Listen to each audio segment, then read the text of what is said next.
Hello, Orange Forest Focus. The Nottingham Forest European Dream kicks off tonight against Fredrikstad in the Conference League playoffs. No, that's someone else. Hello, welcome to Forest Focus. The Nottingham Forest prepare for their second Premier League game of the season, and it's set to be a hostile one for some reason as they take on Crystal Palace at Selhurst Park. We'll preview the game in full and answer more of your questions in the company of, first of all, Pete Blackburn. Afternoon, how are you? Yeah, I'm good, thank you. Just wishing people could get an insight into some of the stuff that goes on off camera, because another horrendous start. Just Mikey and I watching Matt smashing middle class edamame beans down his gullet, which was fun.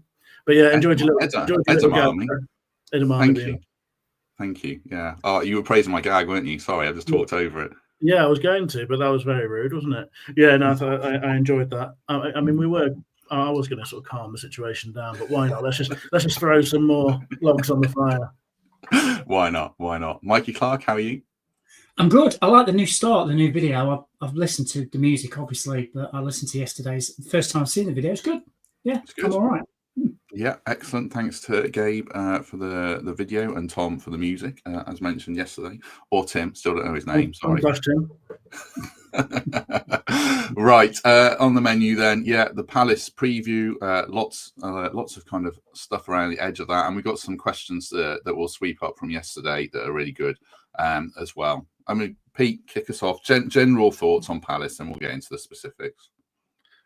Well, I don't think I'd have believed you not long ago if you told me that this was going to be such a hyped game with it feeling like so much was riding on it, and we're expecting an absolute mad cauldron of atmosphere. Second game of the season against a football club that I've generally never really had any strong opinions about. But clearly that's where we are now with everything that's gone on off the field. I think the key for Forest is going to just be focusing on the game, and clearly that's exactly how Nuno will approach things. I don't think he's going to be paying any attention to the off the field stuff, but hopefully our fans in there will make every bit as much noise as the Palace fans, who are obviously feeling a bit aggrieved and angry. So it should make for a spectacle. Look, I think ultimately it's a really good opportunity for Forest to get this strong start to the season and double down on it, because I don't think there could be a much better time to play a Palace team that have obviously got to do their qualification for Europe, sadly, and also on the brink of losing one or two key players. They've got a few injuries. I think the Forest we saw last weekend can go to Selhurst Park and lay another marker down. 3 points is definitely a doable for me. Thank you very much to McAtee for the £2. Really appreciate that. Very kind of you. Thank you very much to Duncan Levy, not Daniel, he's busy at the moment, for signing up for membership. Very good of you, Duncan. Right, a bit more of the context. I mean, Pete's outlined it there, but there are a few extra bits. There's a bit in the Guardian yesterday, Mikey, that I think you shared in the group, saying Palace are in talks with Nottingham Forest and the Met over provision of increased security for the Premier League match.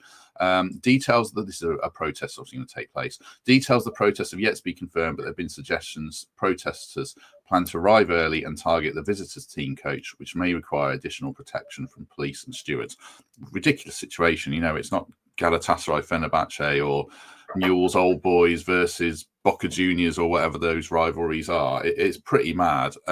What do you think about the frills around the edges, which are obviously going to be pretty hostile for our players and fans? It's going to be hostile for you and Greg going down there, isn't it, as well? Yeah, can't wait. I was really looking forward to it until I read that. I'm sure it'll be fine, and if the police and the clubs are coordinating and planning around, a possible protest, and hopefully some smart decisions will be made, and the Forest fans, like myself, might be sort of navigated around it. I mentioned the other week about, you don't blame the guy who's won the silver medal when he gets bumped up to gold, because the guy who won the gold medal had a bit of a nightmare with whatever. And that's kind of what's happened. So all the Palace fans' anger, it's wrong to direct it at Nottingham Forest and certainly to us fans, because we have had absolutely no say in it, have we, at all? They should be looking closer to home, in my opinion. But however that narrative's been driven down in South London is probably very different from the reality, in my view. My worry is that these days football is very different, and certainly Forest has a very, very all types of people follow Forest, don't they? Up and down the country, guys of all ages, women, kids. You don't want that at any ground. So I'm hopeful they've recognised there might be a bit of a flashpoint, taking steps to make sure that doesn't happen. But I just worry that it only takes one or two idiots to really spoil a day, and I just say that's not the case. Going back to the football, I echo what Pete was saying earlier on. It's a great opportunity for Forest to show that it wasn't a flash in the pan. That first half, and I said this on the vlog, if anybody's watched that, was the best I've seen us play for God knows how long. And if we perform anywhere like that at any stage during the game, then they're going to have a real problem dealing with us. So I'm really hopeful. Looked at the Palace results that we've played since we got promoted. It was, and correct me if I'm wrong, 1-1, 0-0, 1-1. So it's going to be, right? It's not going to be 3 or 4 either side. But I think we have made a step on every single season. I think we're in the best shape, certainly that I can remember the club in since I started following them. And I think, they're losing Eze. Gay might be gone as well. I think they should be scared about Nottingham Forest football team going down there on Sunday, because I think it's a great opportunity to get 3 points. And let's hope that is the only thing we're talking about and not some mindless idiots spoiling the day. Yeah, Can I just add, Matt, on the policing stuff, I think it's Thursday today, obviously. There is still plenty of time before this game. And I'm guessing Steve Parish probably isn't going to be watching this, but I wouldn't be surprised if the sorts of things that we say on things like this do get back to people. I mean, honestly, if the man has any dignity, come out and tell your fans not to behave like this, because it is intolerable the way this has all been handled. I know that it's easy for clubs to create a siege mentality and all that sort of stuff when things go against them, but this has nothing to do with Nottingham Forest. The biggest involvement Forest have had is sending a letter to find out what is going on with our future, perfectly reasonable, and then being called to give evidence and to cross-examine at CAS. Well, what we're going to do? You've named us in the case. You've got to do that. And I think the way that it's been handled by some of those in leadership positions, particularly Steve Parish, is absolutely shocking. And all of this stuff has been whipped up to the point we're at now. It's no surprise that people are angry, because all this blame game has been played out in public. And I'd just say to any of those involved, and particularly to Steve Parish, come out and speak honestly and tell your fans to calm down, because this is absolute madness. Yeah, well, it's the old arsonist, saying there's a fire, I'm the one who can put it out, sort of thing. I mean, but I don't think he will. I think he's been a factor in this, certainly, and I'd be surprised if he came out and said anything, but he certainly should do. Yeah, and you're dead right, Pete. Well said, certainly. There's 275 people with us. Do us a favour and hit like if you haven't already. That would be very much appreciated. The other kind of factor, we won't discuss it, but it's just the speculation as to whether Marinakis will go and whether it'll be. Someone said, will it be too hostile? I mean, he's attended, games in Greece where it's more hostile than this, and I actually think he will, and he'd probably love it because he probably loves the battle in that sense. But I don't think that should be a factor at all. He can go if he wants to, but it doesn't really matter if Palace fans throw some abuse his way. I think he'd actually like it. And I suppose the extra thing on that is, will it influence the game? Will it make a few tackles fly in? None of us three here are really qualified to answer that. So I did give Gary a quick ring about from a player's point of view, and I'll just read out and paraphrase what he said to me. He said, yeah, they'll make it hostile and nasty, but as a player, that don't even motivate me more to want to win. He doesn't think any extra tackles will fly in. Certainly thinks that'd be stupid if any Forest players do it, and he used the word stupid. Nuno's message will be stick to the game plan, try to get the Palace players to use the atmosphere in the wrong way and make bad decisions themselves. That seems a good answer to me, Pete, especially the last bit. Try and harness the atmosphere and actually make a Palace player who can be a bit hot-headed, fly in and get himself booked or sent off would be what we would hope, wouldn't it? Absolutely. I don't think I could agree with Gary's comments about that anymore, despite having not been in that position myself. That was, pretty much word for word how I would have felt about it if we hadn't spoken to Gary to get a real proper sense of that. Look, I think that it may end up being a bit of a storm in a teacup, to be honest, because both football teams are managed by very, very calm heads. And I'd be sort of surprised if anyone lets it get out of hand. But clearly, the noise that could be created, and Selhurst Park, is it still called Selhurst Park? It is, isn't it? It could still be. It can be a pretty noisy place anytime, because I think they're an impressive bunch of fans who do really get behind the team. But if it does end up being a real sort of whipped up frenzy there, I think Gary's right to say that it would be stupid to be hot-headed and let that get to you. But, some players that does happen. I look around our team and I just don't think Nuno will let that happen. I guess the one that I might be slightly concerned about is Elliot Anderson, who is prone to a nice early card and, really getting stuck in. So hopefully Nuno can have a little word and just make sure he's available for the whole game and on top of things if we need him. But look, I'm not particularly worried. I think both managers are, like I say, very classy operators. They'll both be speaking about this just being another game to get on and do their thing, to execute the game plan. So I think Gary's totally right. It's not a massive concern for me, but if we can use it to our advantage, and we know that our fans will be matching them for noise, then that'd be great. I think Morgan's probably the other player I'd add to the list of someone who can overrun a ball and make a bad decision. But I think we'll be fine. I agree in that sense. The other kind of X factors to the game, Mikey, is more around Palace, and Eberechi Eze is quite funny, to be fair. Looked like he was going to Spurs, and then Arsenal have come in at the last minute. He's a boyhood Arsenal fan. In fact, he was a boyhood Arsenal player, and he's probably desperate to go back there. I can't see him playing in this game against us, and if he doesn't, I mean, what an advantage that would be to us, wouldn't it? It's a huge advantage. I will say that I'm not the biggest fan of Twitter, but Twitter last night was very funny with all the Tottenham conversations going off and all the people retweeting things that Tottenham have said about Eze, and also Gibbs White. It seems to be a bit of a thing there, jumping the gun quickly for them. Yeah, if you get a chance to sign for your boyhood club, you're going to do it. I'm almost surprised that he's. I'm even surprised that he's playing tonight in the Conference League. Because I guess that was part of the deal, right? So get us through that, as in Crystal Palace, and then we'll free him up to join you. He's not going to play Sunday, no chance. I'd be absolutely astonished. I think that the move probably would have gone through by then. I'm also looking at Gay as well, because you're going into the last week of the transfer window, and Liverpool are sniffing around him, and anybody that watched that first Liverpool game saw Konate all over the place. So if you can get England's best centre-back, in my opinion, for 25, 30 million quid, then I think the champions-elect will probably go and do it. So it wouldn't surprise me at all if he doesn't play either. So if one or both of them are not going to be on that football pitch on Sunday, then we've got an incredible chance of getting something. I personally probably think it will be a draw, because I just think, history tells you that it will. There won't be much in it. But if you take their two best players, other than Mateta, so two of their three best players out of that formation that they're going to put on the pitch, we've got a huge chance. And like I said before in my first answer, if we play anything to those levels that we did on Sunday, they're going to be scared. So I just want us to take the atmosphere for what it is, let those fans burn themselves out within 20 minutes, take control of that game like we did in the first half, and then exploit the fact that I think potentially two of their best three players aren't going to be playing. We've got a great chance of winning down there. We really have. And these first six fixtures, I hope I'm not going to be clipped and made to eat my words. These first six fixtures are looking nice, really nice. So let's hope there's a few points coming our way on Sunday.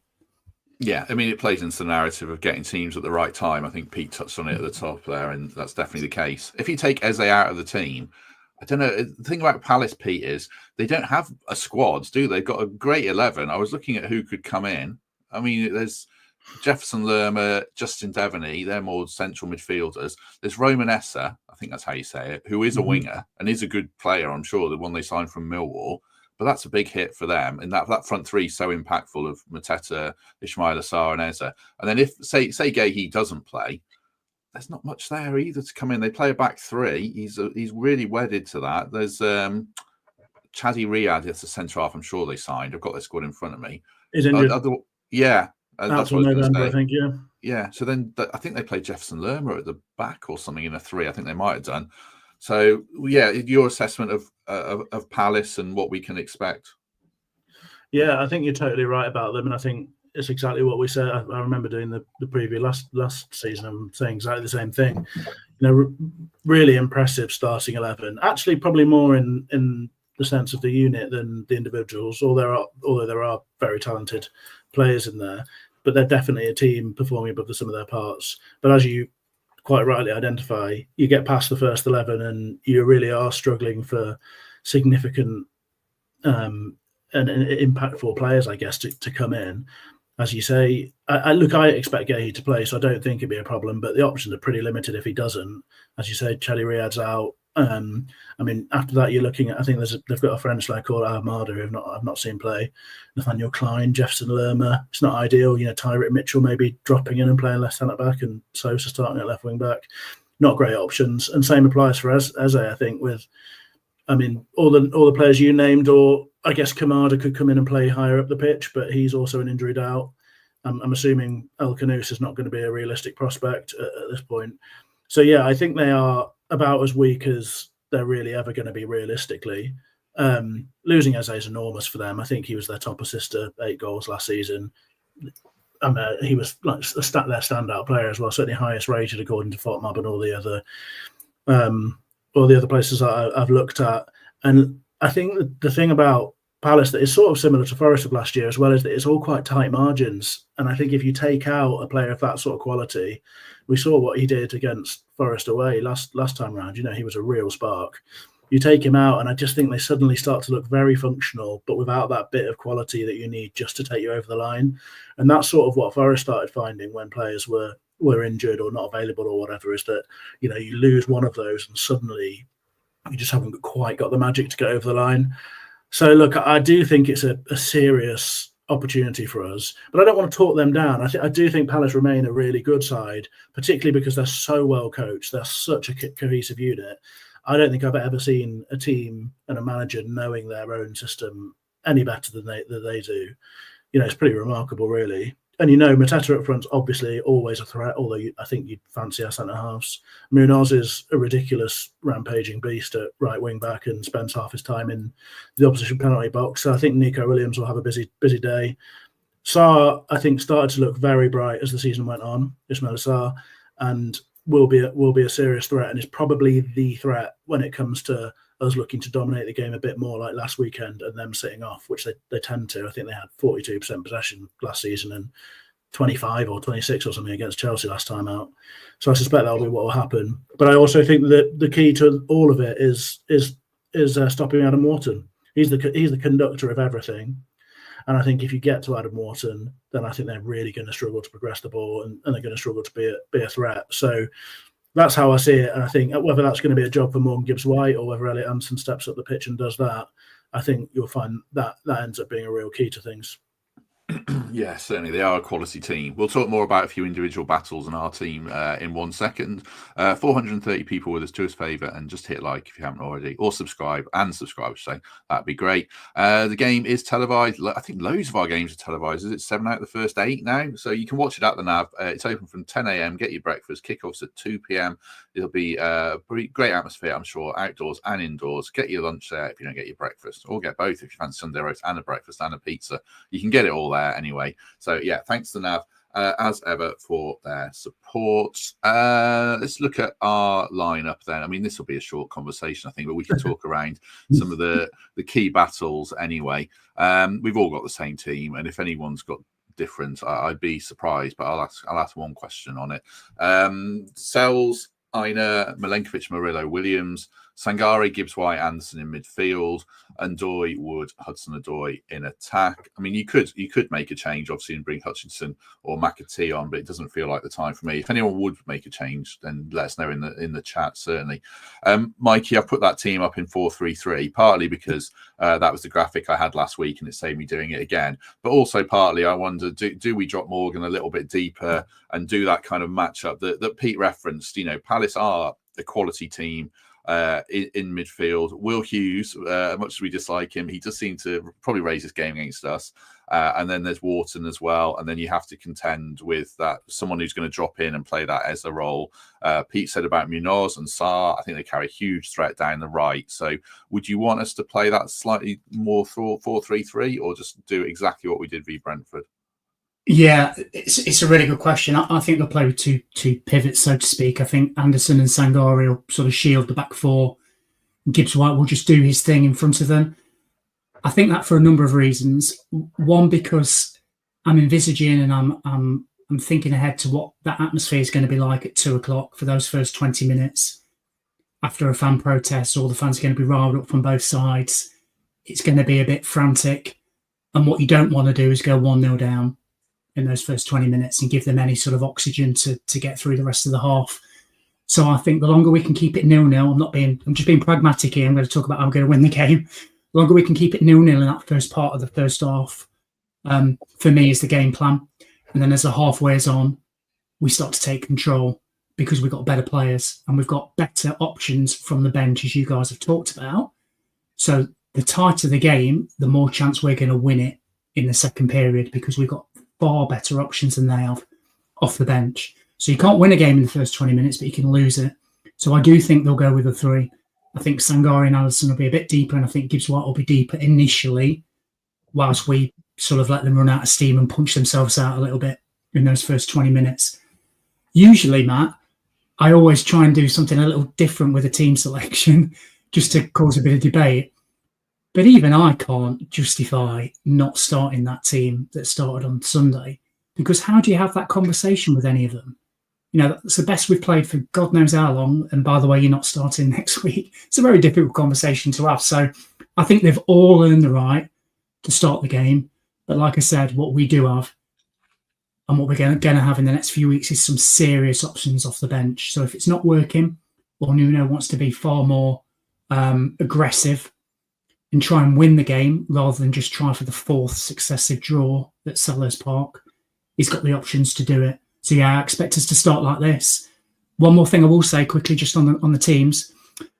Anderson versus Wharton, for me, is an audition for who starts alongside Declan Rice in the World Cup. Because I think it should be, whether it is or not, depends on a certain Mr. Thomas Tuchel. But yeah, I agree with that. It does. But I'm thinking now, if the World Cup was tomorrow, they'd be my choices because I think they're two phenomenal footballers. So it's going to be great to see them both on the same pitch and see which one can take control for their team. That'll be a great sort of battle to watch. See who marshals in front of their defence better. I think Adam Wharton's a brilliant player, but what I've seen from Anderson over the last few months, I'm starting to think he might be on a different level to pretty much anything that I've seen in this league. So yeah, that's my view, Matt. And I think we just get through that first part of the first half, and then the game's there for us. Any shout, Pete, for you start McAtee and you have an extra man effectively in midfield, and then you've got Dan and Doy as a weapon off the bench rather than thinking maybe McAtee and Hutchinson aren't quite up to speed and it might be better to start them. I'm trying to create a narrative I don't believe in there, but can you see anything different? I don't think so. I did sit down and try and think if I could sort of spin any sort of line to make this more interesting, but I don't think I can really see it. I think, well, there's a few different reasons why. I mean, firstly, we've obviously had the whole week to build on what we did at the weekend. And as Mikey rightly says, I'm not sure you'd be desperate to have that conversation with any of those players, given how good they were. I mean, I think Mikey's right that that's as good a Forest performance as I can basically remember in recent times. So that's one thing. I think the other thing is I do genuinely believe that this is an opportunity for us to build on what we did last weekend in terms of trying to control games as well. I think particularly with the various weaknesses of theirs that we've mentioned and the way they like to play, I think it's one of those games where we actually potentially could look to do that. I think I'd be more worried about us, and I'd be considering whether Yates might be an option in a game against a team like a Newcastle, for example, where they've got athleticism through the pitch, and I'm really worried about them on transition. But you take away Eze from that side, there are threats, obviously Munoz and Sarr, particularly on the counter, but I don't think they're enough for us to be looking to change our way of playing. And then I think another part of it is that really, what do we want to do? We probably want to be pushing their wing backs back, if anything. We want Hudson and Doy as high up the pitch as we can manage to get them. Gibbs White being a nuisance and looking to slip him in. I think if you're going to have some luck, it might be dragging the wide centre backs out wide. I mean, I Gaze does a great job there, but I'm not mad on having a right footer at left centre back. That's an opportunity and Doy to get to the line, perhaps. So I just think this one should be more about us than them right now. I think we come into the game on a real high. Confidence shouldn't really be, anything but rock solid right now after last weekend. they've got a lot to deal with going on and around the football club with the games they've got to play and with the transfer dealings and injuries. And I think it's a real moment for us to go out there positive and look to start the season with 2 wins on the bounce, which won't be easy. I'm not remotely underrating Palace. They're a proper team at the level, but I think it is doable, and I think it should be the aim. Yeah. I don't. We never do predictions. I find them entirely pointless. But I think I'll break it this time because there is an interesting narrative around Palace as much as us and where we're at. So I'll ask you for a score prediction for once.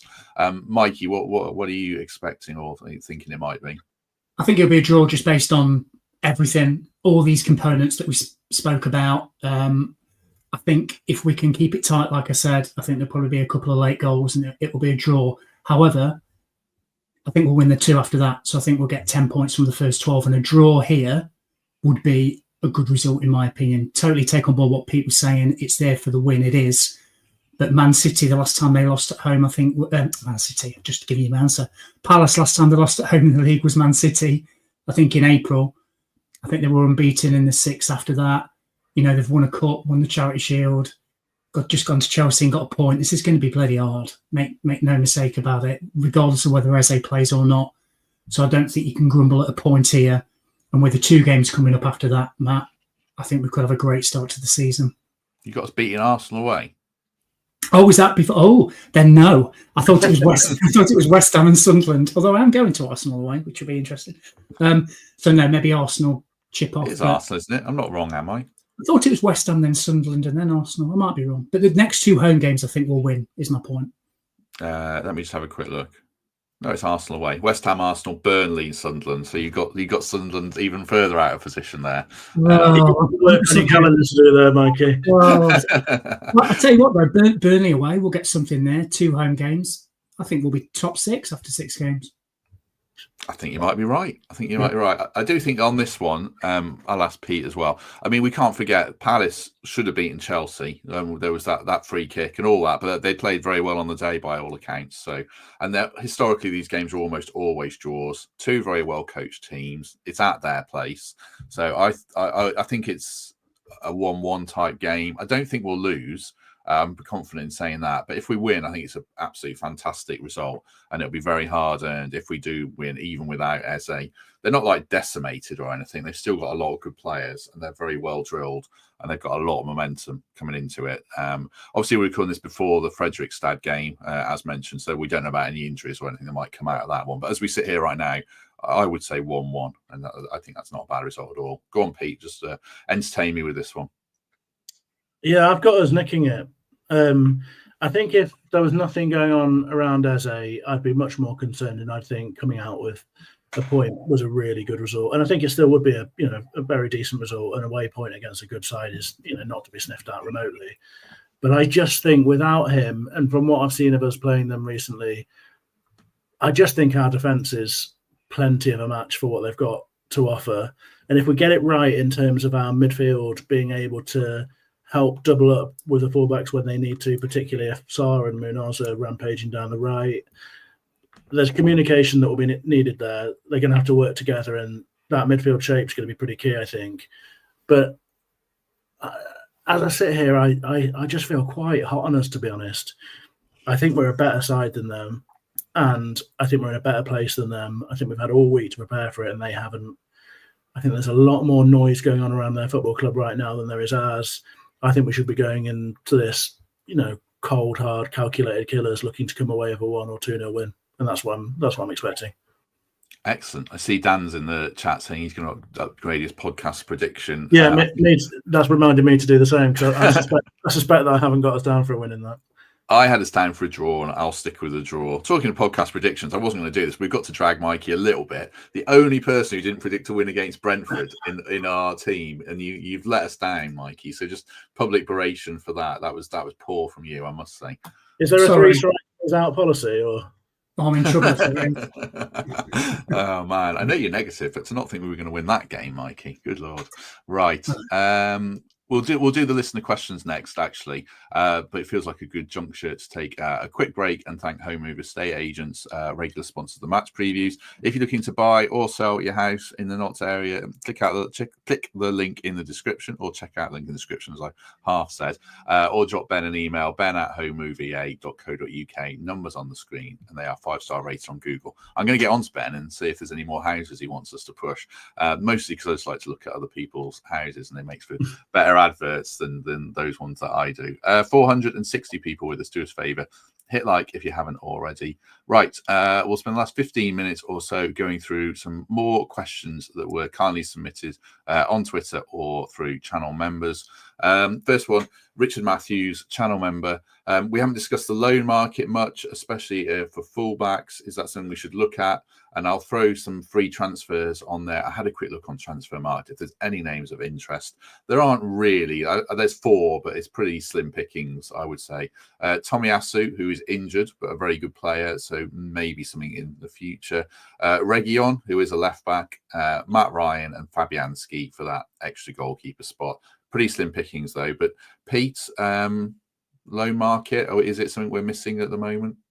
I think the loan market is difficult and probably will likely go to the end of the window. I mean, I've thought previously about us trying to bring on a young, talented player, perhaps in the left back spot, like a sort of Harry Amas at Man United. But you can't do a loan deal like that where someone's going to come to the club and potentially be third, if not fourth choice fullback. That's not a place for them to develop, really. So I think that's probably out of the question. The sort of loan deal that might be feasible is a Alex Moreno type loan deal where someone is just struggling to make a Premier League squad, for example, and perhaps the parent club could do without the wages for the season. So it's definitely possible, but I'd imagine it might be something that would come along the line later on. I mean, on your free agents list, I think the obvious name that shouts out is Sergio Reguilon, and I'm not saying that necessarily because of his abilities as a footballer, but it doesn't take much Googling to work out that he's represented by the same organisation as Douglas Luiz and Amari Hutchinson, with Keir Rabshin at the helm, company director. So I wouldn't be wildly surprised if we saw that sort of deal. And to be fair, as a sort of backup left back, we could probably do a lot worse if the wages aren't too high.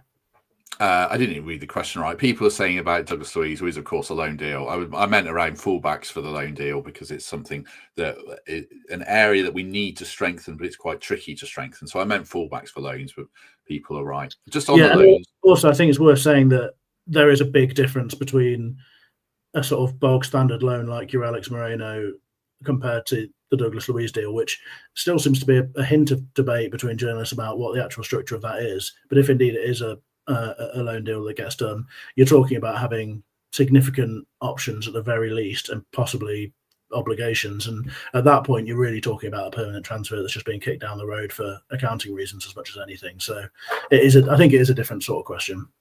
Yeah, I think so. Ant asked about Matty Cash. We'll get on to Matty Cash a bit around one other question, but I'm not sure. I don't think he is, Matt. Ant probably. Just quickly on the loan market, Mikey, the kind of loans that Pete was talking about there, the Alex Moreno ones, they're the kind of ones you tend to make later in a window, aren't they? I think they are. Yeah. And I was thinking exactly the same. In fact, Moreno sprung to mind as well because I don't know his situation, and obviously he can hit the ground running because he was here last year. I think what Forest will probably do is look to fill those positions and get the ones over the line that are already in the pipeline. And then, as we said, like a Douglas Luiz and that other fullback as well that's apparently close from abroad. And then towards right at the end of the window, when the squads are pretty much announced, you'll get players that just come available in the last 24 hours that know they're not going to get any football. And that's probably where you try and get a loan deal in.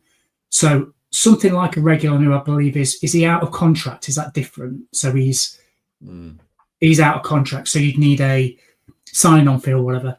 He was the only one of that out of contract list, just off on a tangent slightly, that I thought would fit in. And then obviously when I found out about how, who is looked after by it, kind of did make a lot of sense. So it wouldn't surprise me at all, Pete. I agree with you if that's something we look at. Otherwise, yes, if we are going to fill a fourth fullback, for example, I'd be very surprised if it isn't a loan deal right at the end of the window. And I mean right at the end of the window, as in last few hours. The other thing as well is, as Matt points out here, it might depend a little bit if we make that kind of deal on who we ship out. Kind of Taiwo's, Jota Silva, those kind of players. David Carmo. I mean, we don't need another centre half, do we? But if there's a position that needs filling, and then that's the kind of thing where I can see a loan deal coming in. Andrew Roper, channel member, what would be your best guess as to Man City's buyback figure for McAtee? I mean, we could say anything, Pete. I suppose the question would be, what would you hope it would be realistically? What's a realistic number, do you think? Yeah, I don't know. This is so arbitrary, isn't it? And my answer to it is just going to be based on sort of instincts that aren't really relevant to anything. I don't know what they're grounded in, to be honest. But I think I feel sort of disappointed if it wasn't double the fee, giving us real room to potentially develop the player and then make some profit, but it also being the sort of fee that if Man City are desperate to sign a player like him back and, you know, have that homegrown element and all that sort of stuff, then, you know, them paying 60 million quid for him or whatever isn't a hardship for them. So I'd feel pretty disappointed if it was much under that, to be honest. Otherwise, it feels like we're investing a lot for potentially not that much outcome. But yeah, so that's how I'd look at it. I think I'd want it to be more than the Gibbs White, the sort of upgrade from his original fee. So yeah, if it's double around 60 and anything above that, then I think I'd be okay with it. Yeah, 60 feels like the minimum to me, Mikey. It feels like we're doing all the work for Man City and then selling him back on the cheap if it's anything less, if he comes off as we hope. I mean, 70 was the figure that came to my mind, but I don't think City would agree to that. So throw a number at us, Mikey, and then we'll move on. You know how sometimes numbers pop in your head. I had 62.5 pop in my head for some bizarre reason.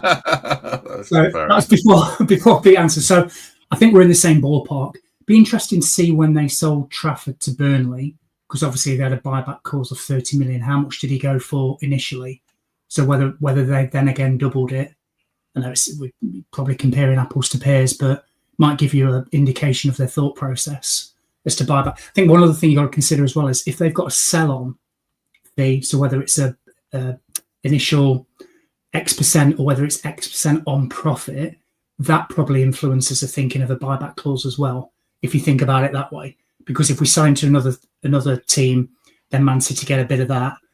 Is any of the thinking priced into a buyback clause to say, well, actually, you don't need to go down that route, you go down this route, and therefore Forest get X amount rather than Y? If that makes any sense, it did in my head.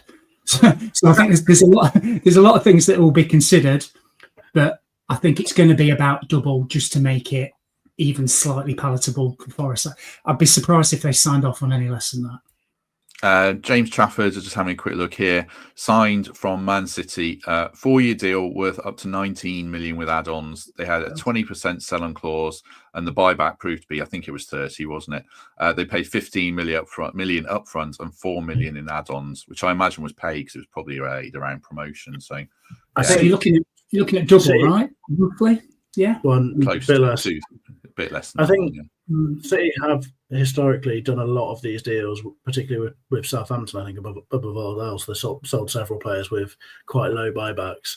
I think what I'd say about it is I'd really hope that our recent success puts us in a much better position, because we're not talking about investing 10, 15 million quid in a player. You're talking about investing a lot of money in somebody and doing a lot of work to develop them. And given our sort of relative strength compared to the situation that Southampton or Burnley or whatever we're in, I think you'd hope that we're getting a much better deal than that in terms of the buyback. Because if you're only, if you're putting a buyback of 40 million quid in there, then I think you'd have to ask what the point of the deal is really, if that's the case.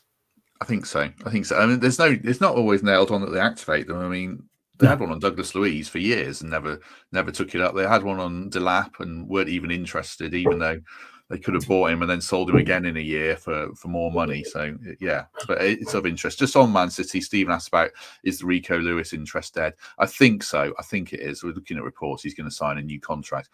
Maybe we got played by his agent there. I don't know. And they cashed in on using us, which is sort of nice to be in that position because it shows we're a big club. But I don't know. I'm just wondering.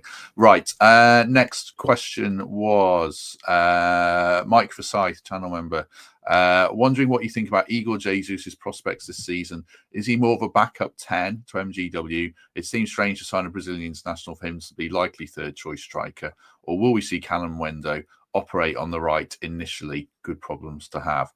Indeed. Callum Wendo, Pete, he can play on the right, but I feel like he's been bought as a striker. Where does that leave Igor Jesus after one game, admittedly? I know, it's mad. We go from sort of the mad inane transfer chat to now the mad chat around players that we've actually got, but we've got no idea what's going to happen with them. I think I would be very surprised to see Callum Wendo play much football out wide, personally. I think if you're going to use him, you're probably using him as your number 9 because he's complete enough to be able to play that role on his own, or you're using him together with perhaps Wood or whatever. So I think that will be very much the focus for him. I mean, he's a proper goal scorer. I think you'll be using him as a genuine 9. I think the options on the right hand side are probably Ndoye, Hutchinson, and then McAtee if as you sort of maybe a third. I think Jesus. The good thing about Jesus is I think he could do a job anywhere in those sort of 4 roles. I think if you had him coming off the left, you'd be okay with it. Probably off the right, be okay. Looks at home as a number 10, and certainly as a sort of striker who can play up front on his own, dropping deep, linking the play, all that sort of stuff. So I think he gives us options. It's really hard to project how that'll work out, and I sort of feel slightly sorry for him because it does feel instinctively like he's your third choice number 9 now. But he's also, yeah, the versatility is obviously a good thing, and there's so many games, and obviously people are going to get injured and all that sort of stuff. So it's really hard to call how it's going to play out. As things stand, it's just really nice to have the options, isn't it? And I'm sure Nuno will feel like that, particularly after last season. So hopefully it's workable to keep players happy and keep them here. But I don't know. There's not much more we can say about it than that. I think I see Jesus right now as likely being third choice striker as soon as Callum Wendo is settled in, and possibly your second choice 10. But McAtee is obviously going to be pretty interested in that role as well. So it's amazing that we're talking about these sorts of dilemmas, but it's hard to really add any great insight into it until we've sort of seen 10, 12, 15 games. I think he's good for minutes. I don't know if he's good for starts. It's going to be interesting to see how many starts he gets. His versatility means he's going to get on the pitch certainly a lot, I'm sure. But it's so early. It's one that you kind of have to monitor, I think. Let's move on, and we'll ask both of you about this one. So on Twitter, Nathan Wakeman, with the new signings coming, the bench looks stronger. Is a top 10 finish possible? The friendly Clarke, another channel member. I know you guys had Forest predicted to finish mid-table. With the new signings players continuing to improve with experience. Do you not feel like we can maintain a push for the top 6? Mikey, I don't know. I can't remember what you originally predicted. What if the transfer window comes off and we've got Douglas Luiz and 2 new fullbacks in? What would you be hoping for? If that's the case, then I need to revisit my prediction. Initially, I predicted 14th when all the stuff was going off with Gibbs White. I then reversed it to 12, and that was before we bought Callum Wendo and Douglas Luiz and potentially this fullback and potentially others. And we're talking about Callum maybe signing a new deal as well. So all these things are making me reconsider and think that top half is a distinct possibility. Whether we can then push to top 8, top 6, I think probably just depends on how we deal with Europe initially. It's a new ground for a lot of these players. It's a new ground for a lot of us. The Thursday, Sunday thing, the travelling, we saw our impacts on some of the other maybe slightly more established teams. It really hurt Villa, didn't it, at the start of last season? So I'm not saying it's not possible. And my mindset is far more positive now than it was maybe a week or 10 days ago. But I think realistically, if we got Luiz in and then it ended, I think you're probably looking at top 10. But if we take to Europe like a duck to water, then anything's possible. And it probably just goes back to the last question as well. Igor Jesus and the his integration. There's another way of looking at it as well, which is if it was flipped, look what happened to Rasmus Højlund at Man U when he got bought and basically got told, right, you're Man United's number 9 now. And he was like, oh my word, what? And it was too much for him. We're not doing that with Jesus. We're not. We're asking him to move across from the other side of the world, to embed in, and to get game time in the cups and sometime in the league, and to find his feet and find his way in a new country with a language that he doesn't speak, with teammates that he doesn't know. And there's not that initial pressure on him to hit the ground running. So I tend to flip my mindset and think of it that way, that this is good that we've got Callie in, and this is good that we've got Chris Wood firing, and it's good that T looks lean and fit, and it's good that we've got McAtee and Hutchinson that can play in various different roles, and Gibbs White's staying and Anderson's on fire. This bodes well to take the pressure off some of these guys that have come across to play for us. And I think that what you'll see is the first 6 months them embed in, and then the second half of the season they'll really kick on. And if Jesus is good enough, he'll find his way into that team. Believe me, if he's that good, he will find a starting place in that team somehow, some way. So I look at it as a positive. Nuno's got options. And then flipping back to the original question, if those options start to fire, then yeah, we could get top 6. But I think right now I'm thinking about 10th. I think, yeah, for me, I mean, to finish above any of those teams that finished top 6 last season, so Liverpool, Arsenal, City, Chelsea, Villa, Newcastle, you've still got to do exceptionally well. They've got, especially Newcastle, bound to sign a striker and resolve this Isak situation. So they're all very strong. And if Villa get Asensio, they're all to come back, they're even stronger. And then there's probably the X Factor clubs, the Spurs and Man United. And we don't really know what they're going to be. But if we can finish above them, I think 7th again is possible. I think it's difficult. Brighton don't have Europe. And then I feel like this is again premature, it's only one game. I feel like we might well have moved ahead of Brentford, Fulham, Everton. I mean, West Ham look dire. So to me, I think 7th is possible, but 10th might be the baseline. If you get finished below 10th, you're disappointed, maybe, I would say right now. What about you, Pete? Yeah, I think I make you right. When I did the preseason predictions with you guys, I did factor in, I think, that there was going to be more recruitment and it felt like it would be to a decent standard. But it has gone and is going beyond my expectations. I think I'd probably now say that this is a squad that should be able to finish in the top half of the table and also compete in the various cup competitions that we're taking part in. Whereas before that felt like an incredibly difficult task. I think I said before on here that the average drop off for a non-Big Six club competing in Europe for the first time is 9 points. So there is going to be instantly. Well, I heard it was 14 on Guardian Football Weekly. They said it was 14 the other day. Okay, well, maybe our stats may be looking at slightly different sides or whatever. But anyway, yeah. So it's a big drop off, and obviously you're instantly having to fight against that, and also against our own stats in a sense, because all of the sort of underlying data suggested that we were scraping by somewhat in terms of the amount of wins we were getting, whatever. Look, so. I think I have changed a little bit. I do think that now there's enough there. I mean, this is the strength of the squad compared to last season is frankly like absolutely transformed. To be having a conversation about Igor Jesus as potentially our third choice striker with Taiwo behind him is nuts compared to where we were. And then to be talking about having 3 or 4 options off the right and all that sort of stuff. So I think there's enough in the squad to be able to handle all the competitions now. But it is difficult to manage that regardless, so that there's so much unknown there to be predicting. But now I don't want to add hype or expectation. I want to be sort of calm as a Forest fan and not putting pressure on the team. But I do think you probably have to say it would be disappointing not to be a top half of the table team, and then depending on how things go in the other competitions, maybe you push on even further. But I think the top half of the league will be a lot stronger. If Man United aren't in there, if they're not in the top 8, then they're an absolute disgrace, given the sort of finances committed yet again. If they're going to rip out the community heart of the football club, making people redundant while also signing 200 million quid worth of attacking talent, then they better make up for it with a position in the league. But yeah, I think they'll all be better. And that Brighton squad looks ridiculous to me when you go through it in terms of the depth. So there's competition, but I think, yeah, you're really looking at us as a top half Premier League team, settled.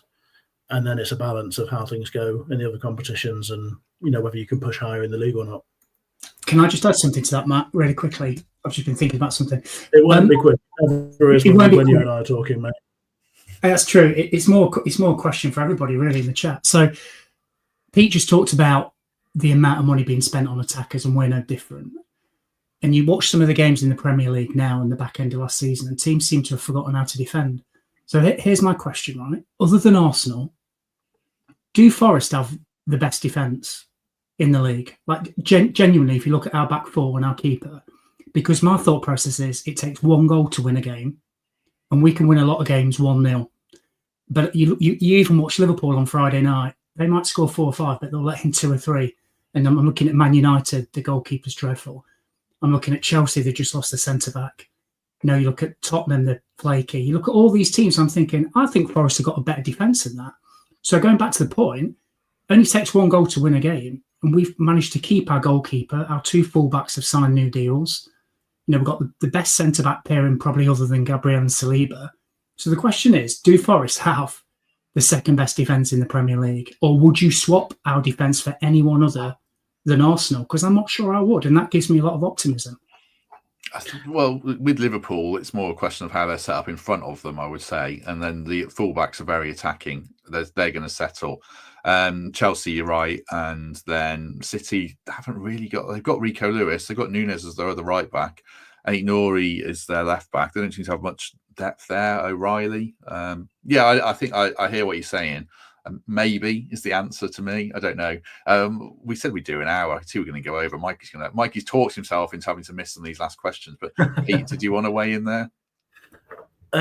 I'm tempted to say something quite hyperbolic and say that I don't think I would swap our defensive unit for any other in the Premier League right now. There are other teams that have more in terms of the attacking threat that their defenders bring as well, I think. But in terms of that unit, I don't think I'm swapping for anyone. What about the Arsenal defence? So Lewis Skelly, the fullbacks are sort of in and out, aren't they? Yeah, Lewis Skelly and Ben White versus Nico and Olorena. It was Calafiori last time out, wasn't it?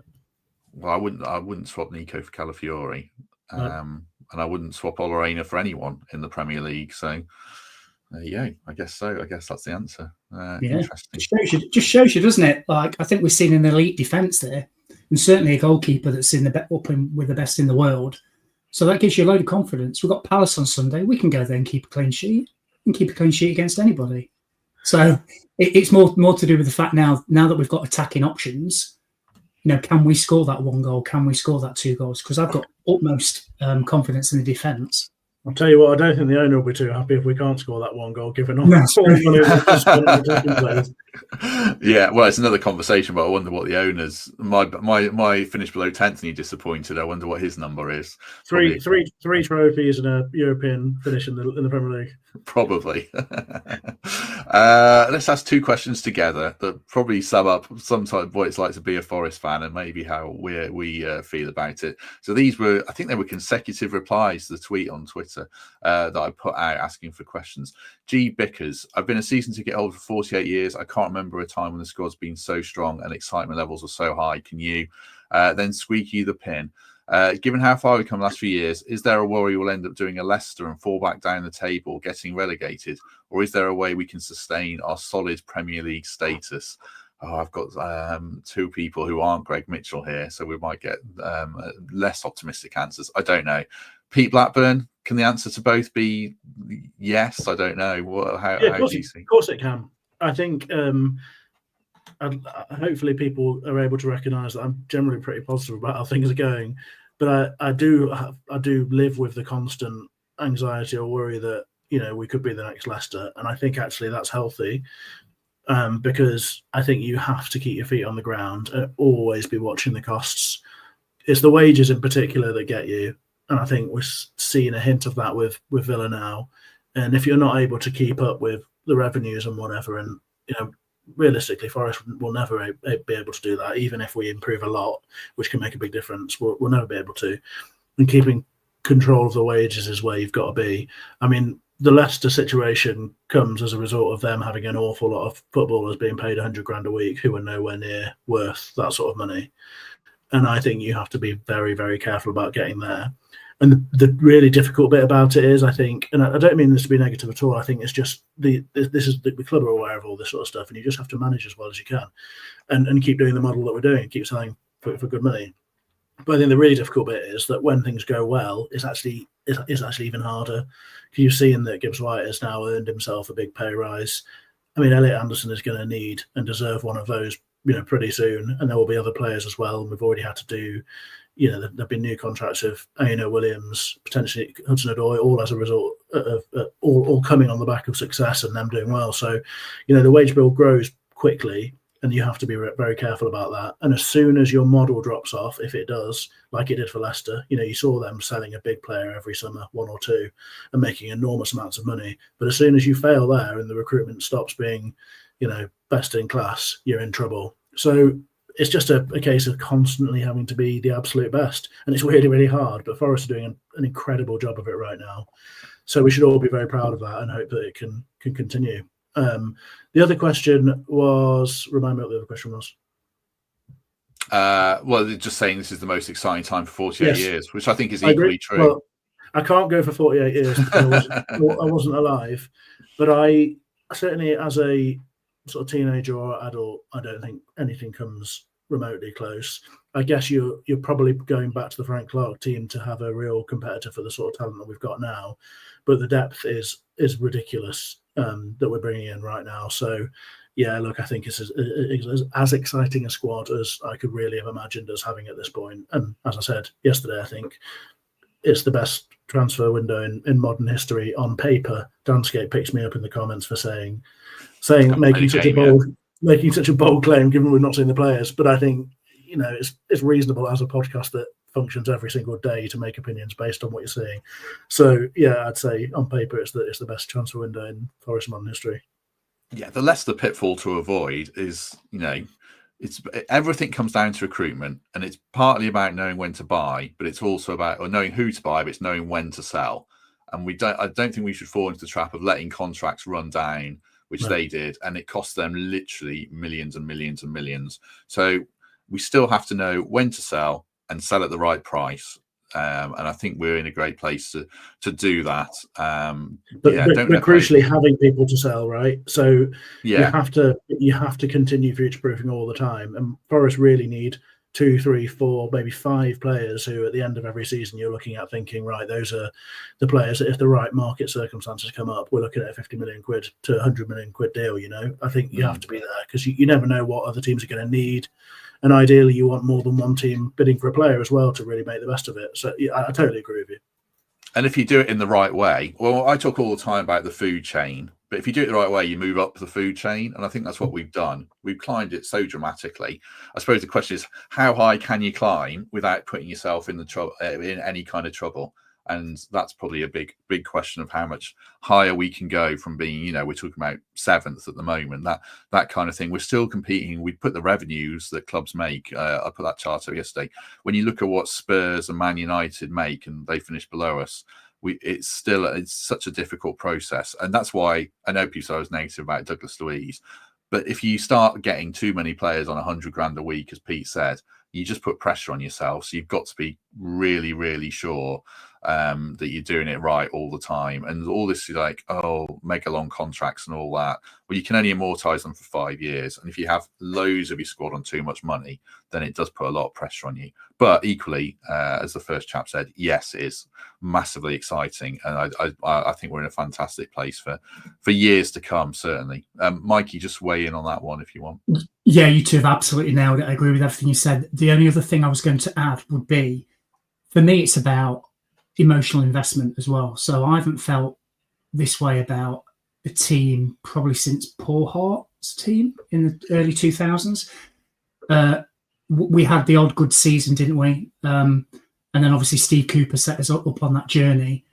And I think what comes out of the club in terms of some of the positive media stuff, which is better than ever, I think helps you ingratiate with the team and helps you almost fall in love with what's going off and the fact they're representing our city so well. So I think, yes, we have got the best group of players that we've had in our lifetimes. I think that's fair to say. But just as important for me is they all seem like a good bunch. And I get it. And I love the stuff that comes out. And I love going to watch them. And when I chant Nottingham, I chant it at those players because they're representing me. And I've not always felt that way about a football team, certainly about Forest. And the longer it can continue, the better. So I don't know. We're on an upward trajectory. I don't know what the ceiling is. Don't know if there is a ceiling.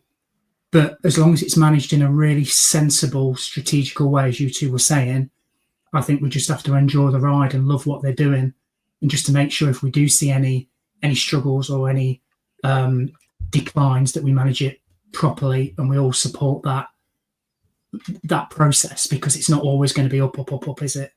As Villa are finding now, they're struggling a little bit. So let's just enjoy the ride. But I love what's coming out of the club at the moment. And yeah, it's the best team I've ever seen play for Forest.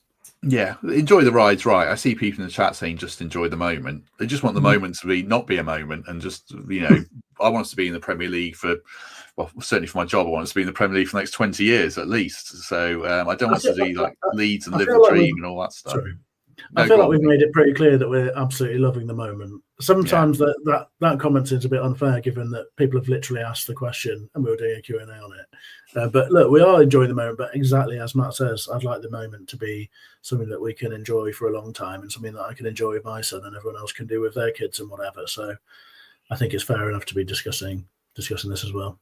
Yeah, we don't want Rotherham away on a Tuesday night again, do we? Unless it's in the Carabao Cup third round, because we're in Europe every season. That's what we would like. Last couple of questions before we finish. I'll try and answer this one, and then either of these two lads can correct me if I've got it wrong. John Neelan, channel member, are we allowed different squad in terms of numbers and players in Europe compared with the Premier League? So from my understanding and the way I've read up on it, it's still a 25-man squad. The difference is you have 8 players that have to be domestically trained. I can't remember the exact term. They don't have to be English, but they have to have played in England for the preset years, which are 3 seasons between 15 and 21.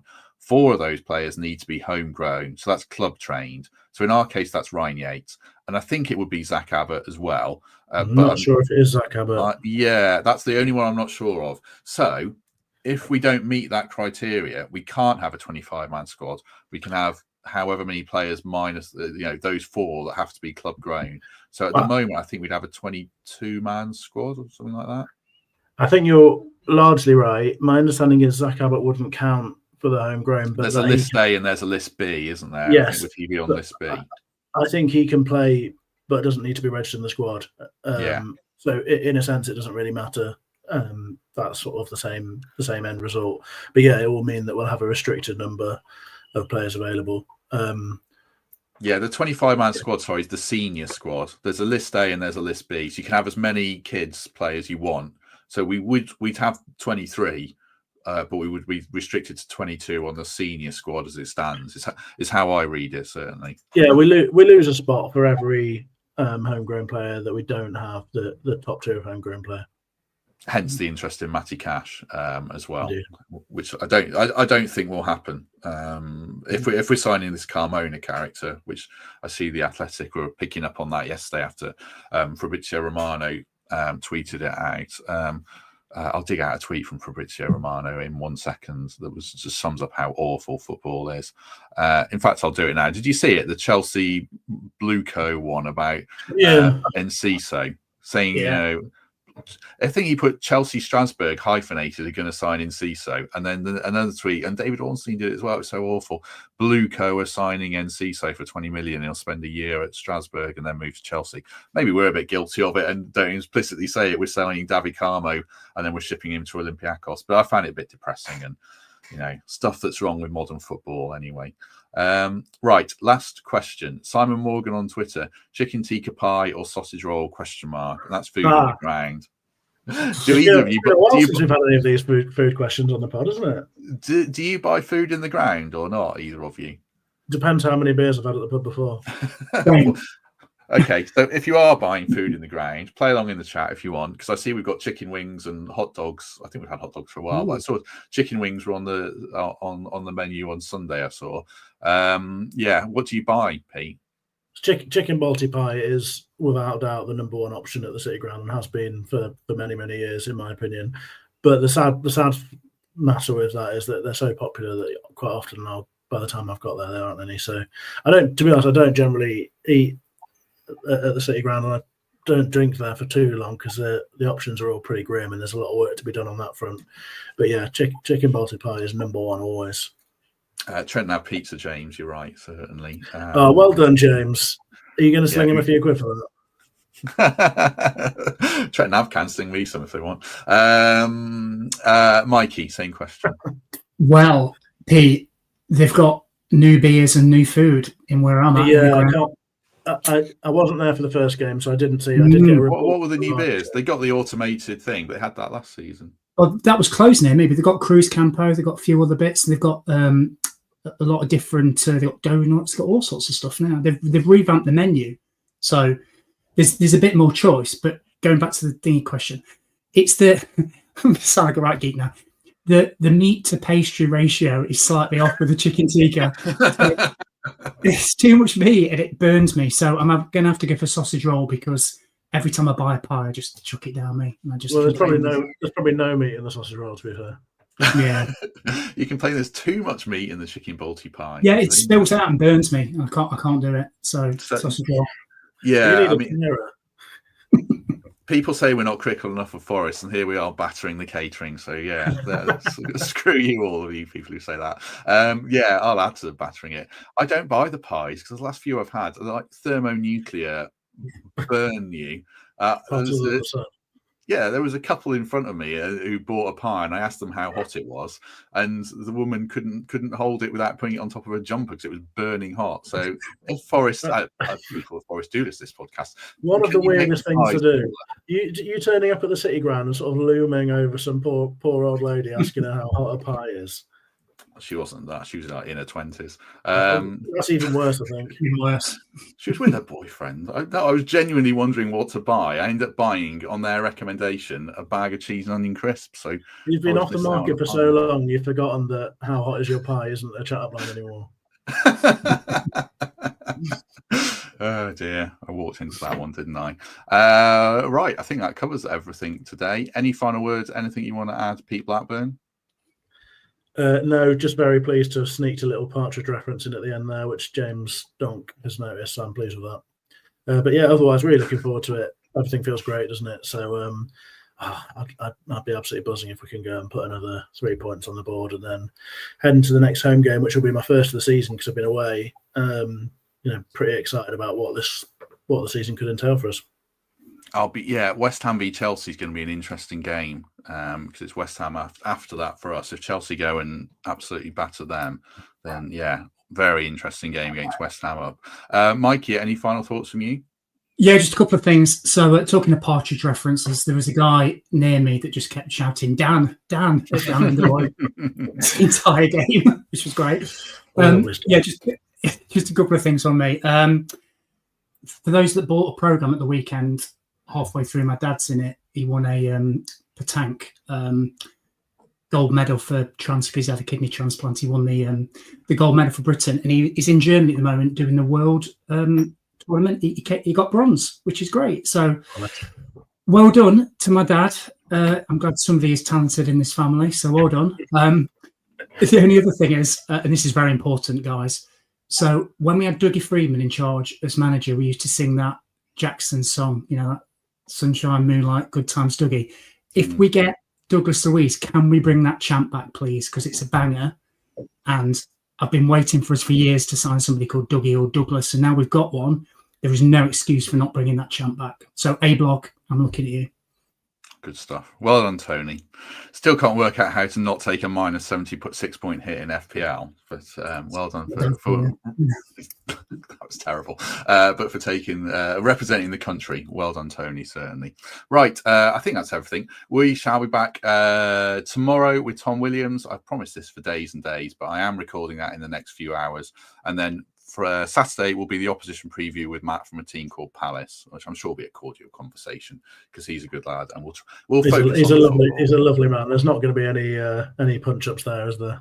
No, well, I'm not really that kind either. So yeah, that'll be a good conversation. We'll try and keep it football focused, certainly.